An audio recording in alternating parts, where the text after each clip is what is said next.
a esta conversación tan interesante.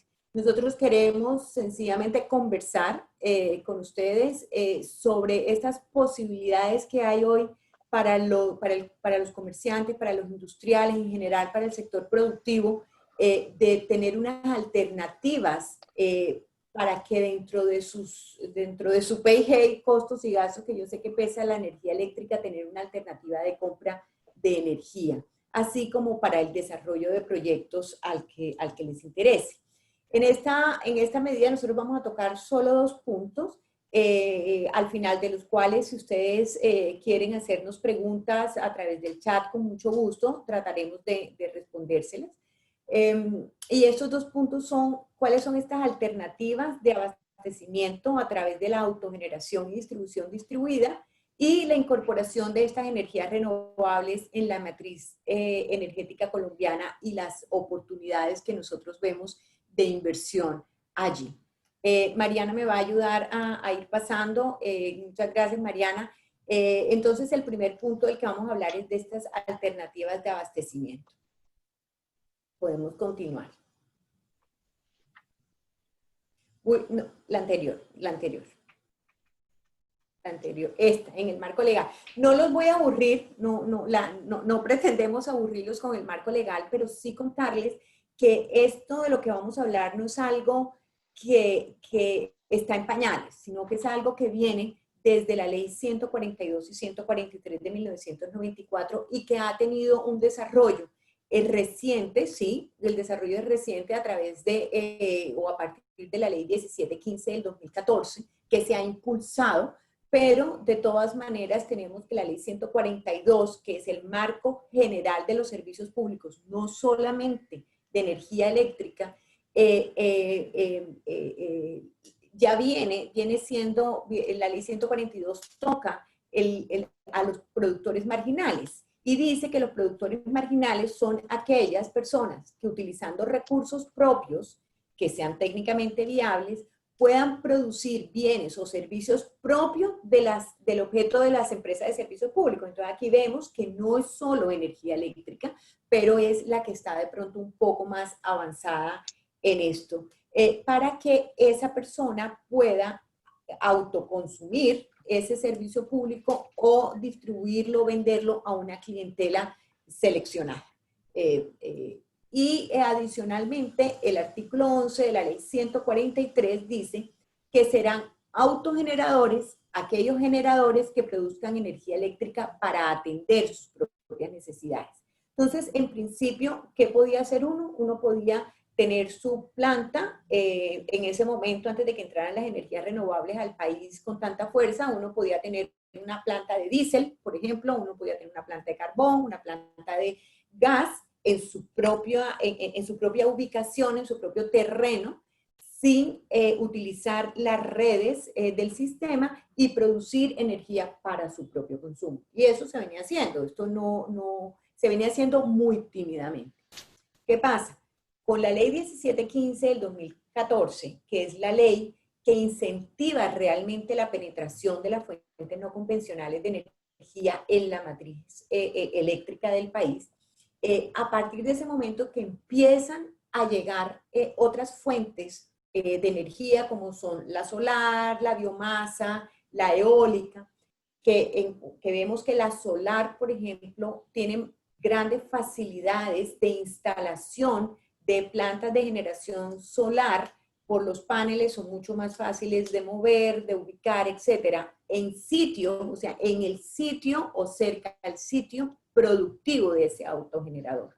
Entonces, a través de la ley 1715 se abre la oportunidad de incentivar cómo, orientando las políticas públicas para definir cuáles son los beneficios tributarios que hay para que la generación de fuentes no convencionales de energía obtenga estos beneficios para que entre más generación de este tipo haya, más penetre en la matriz energética. Más adelante, José Palacios les va a explicar cómo está conformada la matriz energética del país, pero siempre a partir de la ley 142 y que vino el desarrollo de las empresas térmicas después del gran apagón, la matriz energética era o es todavía de un 70-30, ya ha bajado un poco la hidráulica, ya está en unos niveles del 68%, están penetrando las renovables, pero el objetivo del gobierno es tener dentro de todo ese 100% de la matriz eléctrica,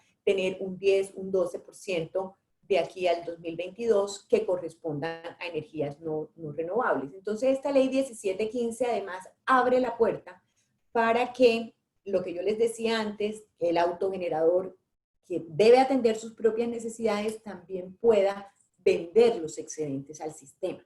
Entonces, aquí tenemos una nueva posibilidad de negocio. Es decir, si alguno de ustedes quisiera tener una planta de autogeneración en su sitio, por ejemplo, las grandes superficies que puedan tener paneles solares en el techo o las industrias que puedan tenerlo ahí en su lugar sin utilizar las redes del sistema, la generación que no se consuma por cualquier causa y sin límite puede venderse a la red, puede venderse y eso ya lo vamos a ver. Entonces aquí tenemos una doble ventaja. Mariana, si me ayudas con la siguiente. Muy bien. Estoy yendo de lo general a lo particular, tratando de no aburrir con temas muy legales, pero hoy día, ¿qué tenemos? Hoy día el sistema de energía está organizado a través, y todo confluye realmente a través de la bolsa de energía, que es un mercado spot a corto plazo, en donde se hacen las transacciones diarias, transacciones que van a depender, y el precio va a depender de oferta y demanda, va a depender del despacho ideal, que quiere decir que entran primero a vender, a generar y por supuesto a vender la generación que es más económica, que por lo general es el agua, y y van entrando las otras plantas a ese despacho ideal según el precio. Entonces tenemos la bolsa, que es la que fija realmente los precios, que es administrado por el ASIC, que es el administrador del sistema de intercambio comercial, y que como ustedes saben es administrado por XM, una empresa del grupo ISA. Y tenemos adicionalmente los contratos bilaterales de energía. Algunos de ustedes tendrán estos PPAs con generadores o comercializadores o generadores comercializadores, en donde le compran a corto plazo, a mediano plazo, una energía por un precio determinado o determinable con unas condiciones de negociación directa en las condiciones de ese contrato. Entonces, por lo general, se utilizan las redes del sistema y le llega la energía para estos usuarios que son no regulados, que pueden hacer estos contratos bilaterales. Tenemos las subastas para la asignación de obligaciones de energía en firme, que es el gran cargo por confiabilidad del que todo el mundo habla. Esto lo utilizan las generadoras, ya unas empresas de servicios públicos que efectivamente se comprometen a generar en determinados momentos ante determinada escasez de energía, y por comprometerse a estar disponibles en cualquier hora del día, del año. Por esto ellos reciben lo que se denomina el cargo por confiabilidad, que gracias al cargo por confiabilidad, debo decirlo, a pesar de que tiene políticamente hablando algunos detractores, el cargo por confiabilidad, que antes se llamaba el cargo por capacidad, es el que permitió que a la matriz energética se incorporaran muchas más plantas de generación y que hoy día tengamos un sistema confiable y seguro, porque siempre vamos a tener estas plantas de backup que no se prenden todos los días, pero que cuando se necesitan, ahí están listas para prender. Y el cuarto, que es el mecanismo complementario de subastas de energía a largo plazo, donde, cuya fuerza la vimos el año pasado en las subastas de energías renovables, que vamos a hablar un poco de eso más adelante. Gracias, Mariana, podemos pasar. Entonces, sin ser tributarista, y José tampoco, Vamos aquí a meternos en unos terrenos un poco más complicados para nosotros, pero de manera general podemos decir que la ley 1715 lo que hizo fue incentivar mediante beneficios tributarios la llegada al país de una nueva generación que por ser intermitente, por poder no ser en firme, porque no puede estar generando a todas las horas del día, podía ser más difícil su penetración. Entonces, le quiso dar a través de beneficios tributarios esta posibilidad de entrar al país para ayudar de esta forma. Hoy día, adicionalmente con el Plan Nacional de Desarrollo, y José lo va a hablar más adelante también, ya existen otro tipo de incentivos que no solamente son tributarios, sino también comerciales. Entonces, dentro de estos beneficios tributarios tenemos los de la Ley 1715 y los del régimen general del Estatuto Tributario. Estos beneficios, y esto es muy importante decirlo, no se aplican automáticamente ni a todos los proyectos. Esto depende de la estructura también corporativa, societaria que tenga el proyecto en sí mismo. Va a ser mucho más fácil aplicar estos beneficios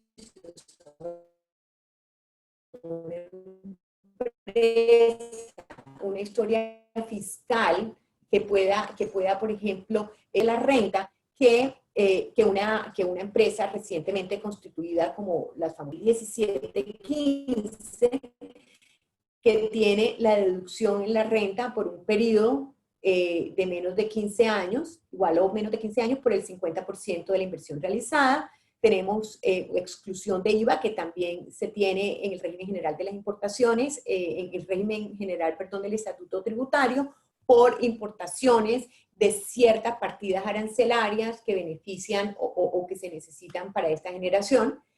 Una exención de derechos arancelarios, depreciación acelerada de bienes, y desde el punto de vista del Estatuto Tributario también tenemos unos ciertos descuentos por inversiones para controlar y mejorar el medio ambiente, una renta exenta por venta de energía generada, es decir, esa venta, y adicionalmente muy importante es que cuando uno hace un contrato PPA, esa venta de energía no causa IVA, está exenta, está excluida de IVA, y en esa medida son beneficios que ayudan a que estos proyectos salgan adelante mucho más fácil, y que por lo tanto la tarifa de energía, pues al trasladar todos esos beneficios, la tarifa de energía va a ser también más económica.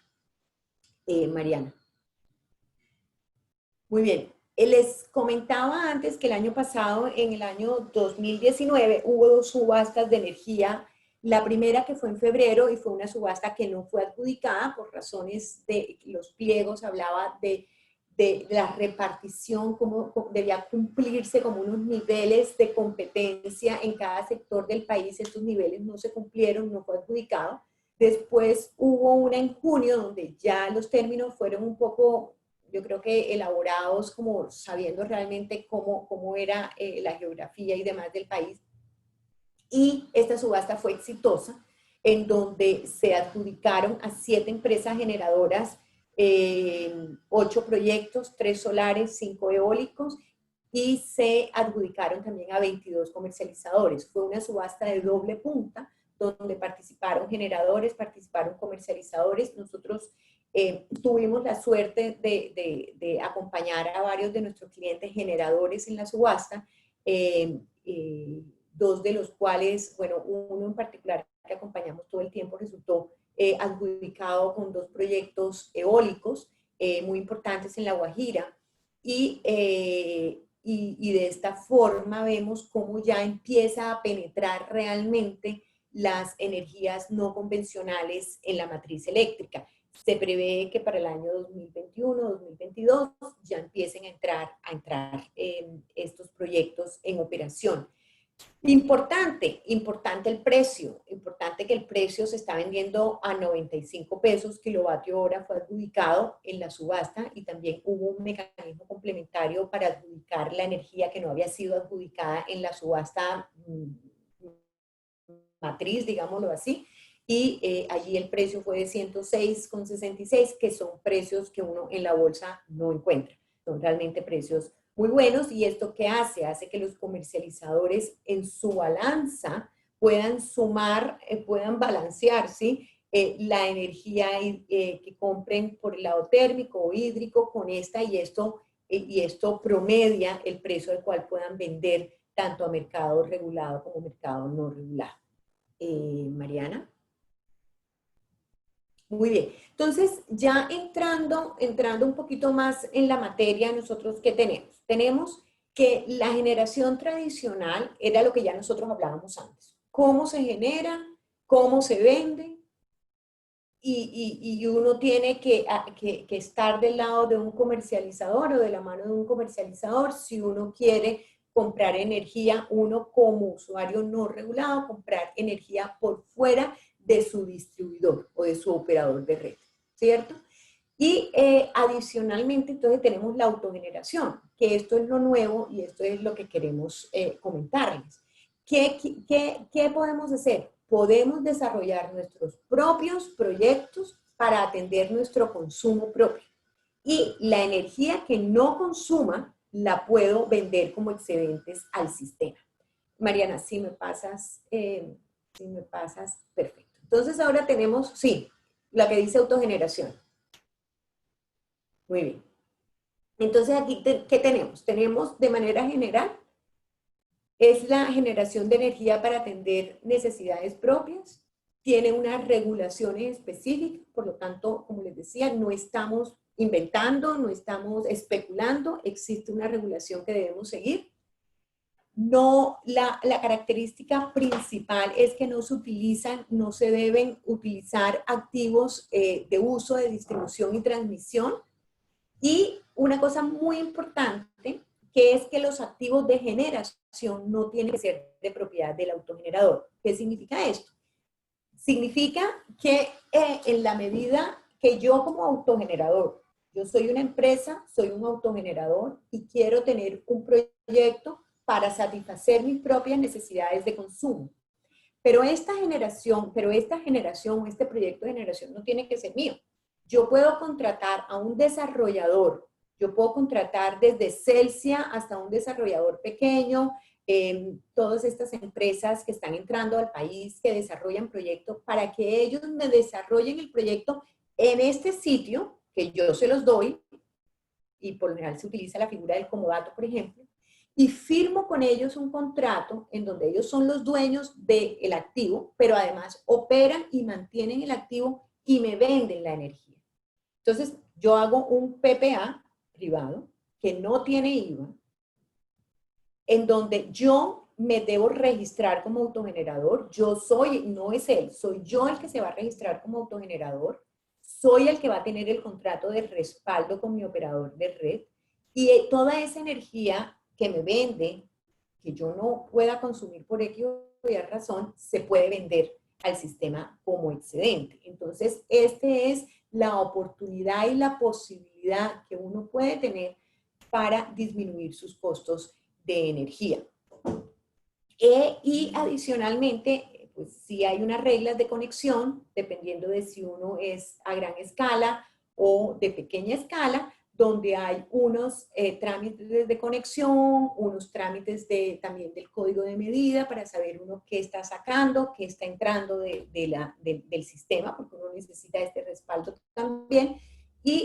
Pero son trámites que la CREC ha facilitado realizar, entonces son unos trámites mucho más sencillos y simplificados. Sigamos, Mariana. La autogeneración la dividimos en gran escala y pequeña escala. Y realmente la diferencia entre ellos dos va a ser mucho más en relación con el trámite de conexión y las facilidades. Uno es más simple que el otro, pero igual los dos no son tan complicados. En la de mayor escala, bueno, y el menor o mayor escala va a depender de los megavatios. Si yo estoy generando más de 1 megavatio, ya yo me considero un autogenerador a gran escala, y menos de 1 megavatio es un generador a pequeña escala. No debo utilizar los activos de transmisión, puedo entregar los excedentes y también puedo recibir energía del sistema como respaldo, como ya yo les decía. Debo cumplir con el código de medida, y todo esto que uno oye de la conexión, del código de medida, etcétera, esto uno lo puede tramitar con su operador de red, y el operador de red uno celebra un contrato con ellos de respaldo y demás, y ellos le ayudan a uno en todo este trámite. Para la entrega de excedentes, yo tengo que estar representado por un generador comercializador en el mercado mayorista. O sea, yo no puedo salir a vender los excedentes yo. Yo tengo que celebrar un contrato con el generador para que sea el generador el que me represente en ese mercado mayorista. Ahí voy a utilizar los activos de transmisión para la entrega, e inclusive, esto es algo nuevo, puedo participar en subasta del cargo por confiabilidad. Oportunidades, como ya les decía, que podemos celebrar PPAs. La CREG ha dicho que estos son contratos privados que uno puede negociar entre las partes. Mariana, podemos seguir a la autogeneración a pequeña escala, que ya les decía que era menor de 1 megavatio, y que también puedo entregar excedentes, lo puedo entregar a comercializadores para que ellos lo utilicen en el mercado regulado, lo puedo entregar a generadores comercializadores para que lo utilicen en el mercado no regulado. También debo cumplir con el código de medidas. Tengo unas excepciones que ya son temas técnicos, pero como les decía, todo uno lo puede hacer a través del operador de red, y son procesos mucho más simples. Una ventaja, una oportunidad muy importante es que estos excedentes que yo venda se me pueden hacer como créditos de energía, es decir, yo saco excedentes y la energía que yo importe, por decirlo así, yo la puedo compensar con lo que yo exporté. Entonces, en esa medida no hay un flujo de dinero, sino un flujo de energía, y es un muy buen sistema, para utilizar. La generación distribuida, ¿qué es? Uno habla mucho de la generación distribuida, y yo creo que la generación distribuida se ha utilizado mucho menos que la autogeneración. Nosotros en Gómez Pinzón hemos participado en muchos proyectos de autogeneración. Realmente es como el pan diario de cada día. Hay muchos proyectos de generación, de autogeneración, de generación distribuida no tanto. La generación distribuida, según su definición en la resolución 30, es la producción de energía eléctrica cerca de los centros de consumo conectadas a un sistema de distribución local. Una persona, que no tiene que ser una empresa de servicios públicos, produce energía, genera energía cerca de pequeños centros de consumo, y el operador de red, por eso es que está conectado a un sistema de distribución local, es el que o a un comercializador, me va a ayudar a comercializar esa energía cerca. O sea, yo no estoy utilizando transporte, yo no estoy utilizando ni el transporte regional ni transmisión nacional, sino el local. La característica, perdón, si te devuelvo un momentico, exactamente.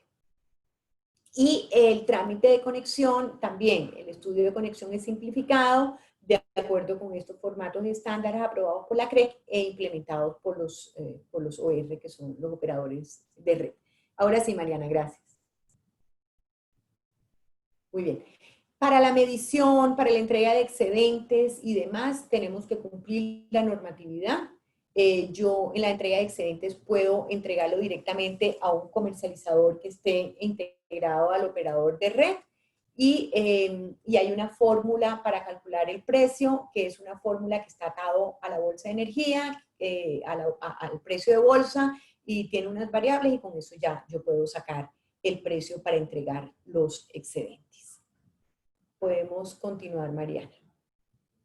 Entonces, en conclusión, lo que le queríamos decir en esta primera parte es que hay una oportunidad de disminuir el precio de energía utilizando este sistema que es de autogeneración y es, vuelvo y repito rápidamente, es sencillamente generar tu propia energía y los excedentes que no utilices, poderlos pasar a la red y que los compre el mercado. Así que hay una oportunidad muy importante. Y yo paro acá para darle la oportunidad a José, o darle la palabra a José, quien nos va a conversar sobre la incorporación de la energía renovable y la matriz y otras oportunidades de negocios que pueda haber. Mil gracias. José. Perfecto, Patricia, muchísimas gracias. Y buenos días a todos. Buenos días. Mariana, estaba intentando poner la cámara, pero me dice que el host deshabilitó esa opción. No sé si me puedes ayudar con eso. Perfecto. Luis, ya lo puedes hacer. Excelente, muchísimas gracias. Entonces, para complementar lo que Patricia estaba diciendo y contarles un poco de dónde vienen estas nuevas formas de autoabastecimiento sostenible, que como ven es bastante interesante para las empresas, no solo desde un punto de vista económico, sino ambiental, social. Lo que vamos a hacer ahorita es mostrarles, uno, de dónde viene legalmente esta situación, y dos, qué estamos viendo de 2020 a 2050. Y como van a ver, hay un cambio muy importante en la matriz energética colombiana, de la cual se van a desprender muchísimas opciones de negocio en particular. Entonces, ¿de dónde viene la incorporación de estas nuevas energías que Patricia estaba mencionando? La primera, y quizás la más interesante, y ya Patricia lo mencionó sobre los beneficios tributarios, está la ley 1715 del 2014, que fue la primera ley que habló sobre las fuentes no convencionales de energía renovable, que básicamente se refiere a energías eólicas y solares. Entonces, en esa ley 1 se integra las FENSER, o las fuentes no convencionales de energía renovable, al sistema eléctrico. 2, se estimula la inversión en estos proyectos. Y 3, se dan incentivos para realizar este tipo de proyectos. Luego vino el decreto 570 del 2018, que desarrolla los compromisos que adquirió Colombia en el COP21, en el famoso Acuerdo de París, sobre la reducción de emisiones de carbono por 20% para el año 2050, que ya vamos a ver el impacto que tiene una reducción del 20% a 2050 cuando se prevé que al 2050 la demanda anual, la demanda de energía a ese entonces va a incrementar en un 68% de lo que se tiene a hoy. Y por último, 155 de 2019, que es el plan de desarrollo del gobierno del presidente Duque, que establece que entre el 8 y 10% de la compra de energía de los comercializadores del mercado de energía mayorista, que ya lo mencionó Patricia, debe venir de fuentes no convencionales de energía renovable. ¿Qué quiere decir esto? Que está incluyendo una obligación legal para que todos los comercializadores, al momento de entregar la energía, venga de fuentes nuevas, lo cual digamos que genera un importante reto para los comercializadores y para los generadores de poder cumplir con ese porcentaje, pero a la vez es una oportunidad de negocio. Principalmente se usa que sea a través de contratos de largo plazo, por lo cual es por eso que el año pasado y se hicieron las subastas, las denominadas de energía renovable, que se adjudican contratos por más de 10 años, que es un tema bastante novedoso para el sistema eléctrico colombiano. Mariana, si podemos ir a la siguiente diapositiva, por favor. Perfecto. Entonces, ¿cómo está incorporada en este momento la matriz energética colombiana? ¿Y cómo se va a incorporar a futuro con las nuevas fuentes de energía? Actualmente, y estos son fuentes de Acolgen, la generación térmica tiene una participación del 30.7%, en su mayoría gas y carbón. La hidráulica en un 68.3%, y como ven, la eólica y la solar y la cogeneración, que es una mezcla entre una renovable convencional y una no convencional, tiene una participación casi que inexistente en el mercado actual, la solar con el 0.1, la cogeneración con el 0.9 y la eólica con el 0.1%. Entonces, actualmente, y descontando los proyectos que van a entrar en operación producto de la subasta, la capacidad instalada solar que participa en el mercado de energía mayorista de 9.9 megavatios y la eólica es 18.4, lo cual es, como les dije, casi que inexistente, y hay un reto muy importante para incorporar esos proyectos a la matriz, no a través de los mecanismos que Patricia mencionaba de autogeneración y de generación distribuida, sino participando directamente en el mercado de energía mayorista, que son otro tipo de proyectos de inversión que pueden ser interesantes. Entonces, ¿cuáles son las metas del gobierno? Y el gobierno ha sido muy claro en establecer esto. Uno, que las fuentes no convencionales de energía renovable participen para el año 2022 en un 12% de la matriz energética, lo cual se espera lograr a través, como ya les dije, de las subastas de energía. Y dos, aumentar en 50 veces la capacidad instalada, que actualmente pues, es menos de 50 megavatios en el 2018, a 2.500 megavatios en el 2022, que es un reto bastante interesante, bastante agresivo, pero el gobierno cree que es viable, y si vemos en experiencias comparadas, como por ejemplo Brasil, Chile y México, es lograble con una correcta implementación de incentivos, que ya lo hay, y de regulación que aplane la cancha para que puedan participar del mercado. Entonces, todo esto para decirles que la Unidad de Planificación Energética, UPME, actualizó el Plan Energético Nacional 2015-2050 y lo denominó 2020-2050, en el cual ve las perspectivas a futuro del mercado energético en el país y qué cambios se está viendo.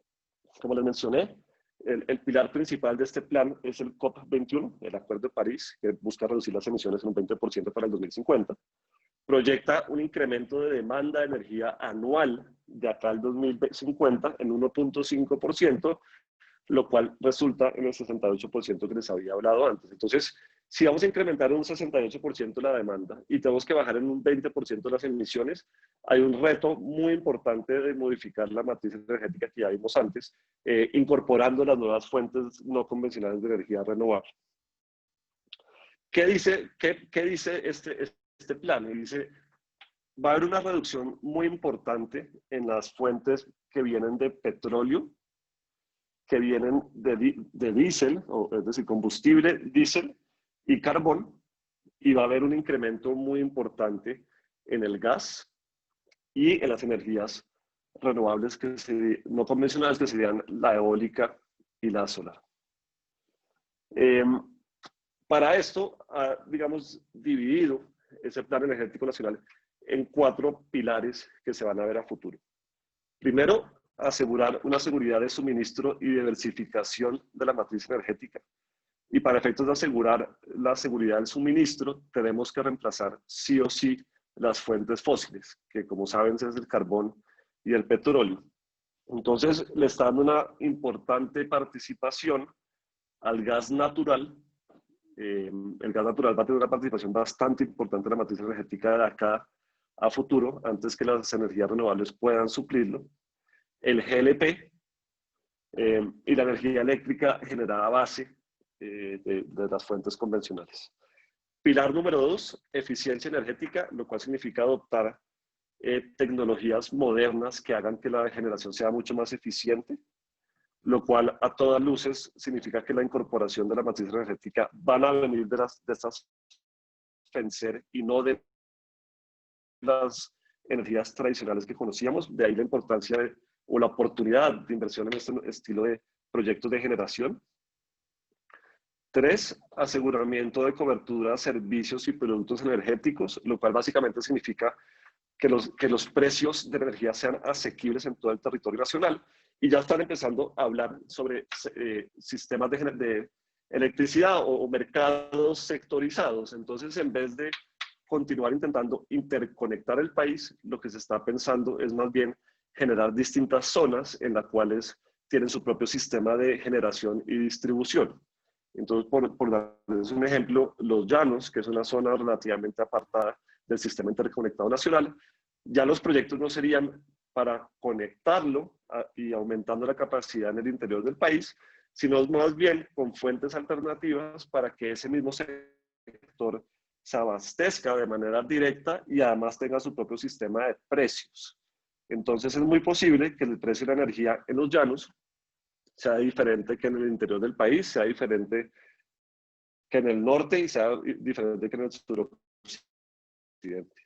Lo cual es un cambio fundamental en la matriz actual, sino porque, como les digo, ya la fuente y la generación de las fuentes vienen del sitio como tal y no de grandes represas o grandes térmicas en el país. Y por último, y creo que es lo más importante, el eje de desarrollo para el país continúa siendo la energía del desarrollo económico. Es clarísimo que los proyectos de energía van a cobrar mayor importancia a futuro y lo van a hacer producto o provenientes de las fuentes de energía no convencionales. Lo cual significa que hay una oportunidad muy grande para autoabastecerse a través de la autogeneración, como Patricia estaba mencionando, a través de la generación distribuida, pero no solo eso, sino además en la inversión de proyectos de generación eólicos y solares en zonas distintas a las que estamos acostumbrados a ver como zonas de generación eléctrica. Entonces, esto es lo que les queríamos compartir. Se viene un cambio y creemos que va a ser así porque en economías más avanzadas ya ha sido así en la matriz, lo cual va a generar retos y va a generar unos cambios importantísimos en la matriz actual y en las oportunidades de negocio. Eso era lo que teníamos para compartirles. No sé si Mariana, de pronto hay algunas preguntas que podamos responder o algunas inquietudes.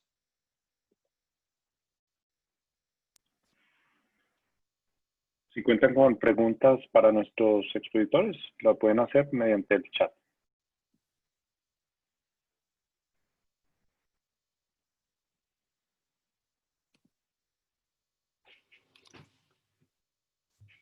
Bueno, pareciera ser que no tenemos preguntas hasta el momento. Esperemos a ver un minuto más a ver si de pronto surge alguna pregunta. Muy interesante la presentación. Unos retos importantes. Dos cosas. Uno, dentro de los proyectos que se viene la iniciativa de que surge el gobierno americano, inicialmente la lanza los Estados Unidos en diciembre, que es la iniciativa América Crece, y se lanzó este lunes en Colombia con la asistencia de Robert O'Brien, que es el asesor de seguridad nacional de los Estados Unidos, y Adam Boehler, el presidente de Development Finance Corporation, que es la nueva, anteriormente Investment Corporation, es una agencia de los Estados Unidos que promueve proyectos al igual que la IFC. Y dentro de la IFC, dentro de la DFC, uno de los proyectos o los sectores más bien que ellos van a impulsar de esa iniciativa que mencionaron el lunes de Colombia Crece, está definitivamente el tema energético, al igual que el tema infraestructura. Perdón. Entonces, muy importante. Y de otro lado, quería mencionar pues que los retos son muy grandes porque de alguna manera veíamos que entre cogeneración solar y eólica no suma sino el 1.1. Entonces llegar, como decía José Luis, es prácticamente inexistente. Aquí veo ya una pregunta de Hilda Hoyos. Bueno, Hilda nos solicita que si se puede mandar la presentación. Y de otro lado, Dona dice, ¿hay algún desarrollo actual enfocado a otras tecnologías como la energía geotérmica o aumento en la cogeneración de las compañías industriales que tienen insumos que puedan ser usados? No sé si Patricia José nos pueden responder al respecto. Sí, si quieren, respondo lo que yo conozco y José, tú me complementas si tú conoces alguno otro. Pero en energía geotérmica, yo personalmente no conozco. Sí en biomasa, sí hay proyectos de biomasa y sí hay proyectos de cogeneración utilizando, por ejemplo, vapor de generación térmica para calentamiento de agua, frío, calor, para procesos. En este momento nosotros revisamos un proyecto y para revisar un PPA en particular que era en una generación térmica, pero autogeneración, pero que era gas, utilizar el gas, el vapor que se producía también para el proceso productivo de la empresa que necesitaba ese vapor para un tema industrial. Entonces, sí hay proyectos de cogeneración utilizando otras fuentes. La biomasa también ha sido tímidamente usada, pero esto es lo que yo les puedo decir. De agua caliente, agua fría, utilizando también generación térmica para un proyecto hotelero, por ejemplo, bien interesante también. No sé, José, si tú tienes algún otro en la cabeza en este momento. No, la verdad que no, y comparto tu conclusión. Han sido muy tímidos los intentos y a la fecha no ha habido proyectos grandes o incluso medianos relacionados con este tipo de generación. Perfecto, gracias. Abelardo Ramírez menciona en los proyectos PPA un ejemplo del costo por kilovatio, ¿cuánto menos sería con respecto al precio que hoy pagamos al OERE? Sí, si es menor, yo no me atrevería en este momento a decirte cuánto menos, pero sí, porque hay diferentes tipos de fórmulas en donde, por ejemplo, un precio puede ser, no, es que yo te cobro 2 pesos y pico, 3 pesos menos por kilovatio hora, pero todo va a depender de ese proyecto, de cómo puede beneficiarse de los beneficios tributarios, cómo trasladarlo, y adicionalmente, y obviamente, pues del tipo de generación que uno escoja, porque el solar va a ser mucho más barato que un térmico. Entonces, no me gustaría como casarme con ejemplos de costo por kilovatio, pero efectivamente sí hay rebajas, sí hay descuentos. Y Abelardo, si tú quieres, después con mucho gusto, yo ahora te doy mi correo y te puedo poner en contacto con cualquier desarrollador para que más o menos te dé unos rangos de cuánto pueden estar vendiendo la energía en estos, bajo un proyecto solar, por ejemplo. Con mucho gusto lo hacemos. Gracias, Patricia. David Cardona nos pregunta, ¿conocen el estado actual de la participación de generación solar en instalaciones comerciales o residencial que tienen excedentes y van a la red? Es decir, ¿hay alguna remuneración o cruce de cuentas? Sí, sí hay remuneración, como yo decía, esos excedentes que van a la red, dependiendo de qué tipo de generación o qué tipos, si es de menor, de mayor escala o generación distribuida, tú los vas a vender a precio de bolsa, los puedes vender a precio de bolsa y tienes una remuneración por ese sentido. Y el cruce de cuentas era lo que también les explicaba, que uno podía cruzar con energía la energía que uno exportara contra la energía que uno importara. Entonces sí, la respuesta es positiva, sí lo hay, sí hay. Ok, perfecto, gracias. Bueno, No, David, no te preocupes, es una que dice que no estuvo desde el comienzo, no hay ningún problema. Lo interesante o lo importante es que ustedes se interesen, que esto les haya parecido interesante y que con mucho gusto los podemos poner en contacto con desarrolladores, que hay bastantes y serios, y serios. gracias, Patricia. Gabriel Soto nos pregunta, ¿cuál es el área mínima para instalar paneles solares que justifique realizar un proyecto de este tipo? Dependiendo de los megavatios. Dependiendo de los megavatios ya es una pregunta muy financiera que yo no sabría cómo responderte, pero los paneles solares y hoy día cada vez son mucho más prácticos tecnológicamente o técnicamente hablando y tú no necesitas un espacio tan grande para hacerlo. De hecho, nosotros participamos en un proyecto de un centro comercial no muy grande en Cartagena, que es Caribe Plaza, que en el techo del Caribe Plaza se pusieron, y fue un proyecto muy bonito donde nosotros ayudamos a negociar el PPA y demás, todo el tema de los excedentes.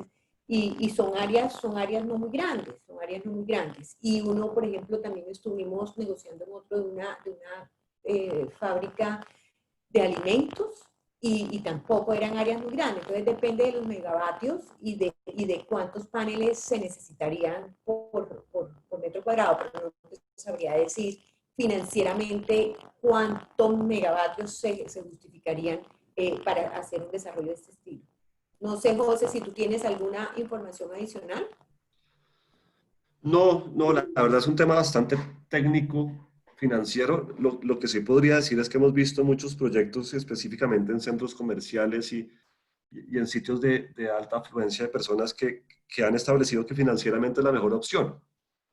Y simplemente lo hacen por lo general en los techos, por lo cual no necesitan ni siquiera área adicional que alquilar o comprar, lo cual es muy beneficioso y impacta positivamente el modelo financiero. Pero no creo que haya un límite y un máximo, sino simplemente dependerá de la necesidad de la generación. Así es, así es. Perfecto. Tenemos por acá otra pregunta de Natalia Quintero. ¿La negociación de los excedentes se realiza directamente con el comercializador que nos vende la energía del SIN o es posible negociar con cualquier comercializador?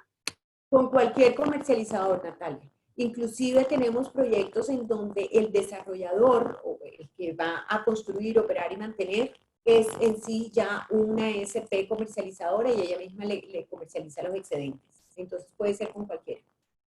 Con el operador de red tú lo que necesitas es el contrato de respaldo. Con gusto. Bueno, yo creo que no tenemos más preguntas por el momento. Entonces, les damos unos agradecimientos muy especiales a la doctora Patricia Rázola y al doctor José Luis Palazzo, Persuable, socios de nuestro afiliado y aliado Gómez Pinzón. Un gusto y un privilegio haber contado con una presentación tan interesante sobre un tema en el cual hay tantas oportunidades y tantos retos a futuro. Muchas gracias igualmente a los asistentes que nos acompañaron el día de hoy. Esperamos que nos acompañen en próximos eventos en los próximos días. Mañana tenemos un evento de EY sobre resultados de la encuesta de Integridad Global 2020, al cual están cordialmente invitados. Muchas gracias a todos. Buen día. A ti, Carlos, muchas gracias y a todos los asistentes. Muchas gracias. Hasta luego. Hasta luego. Hasta luego.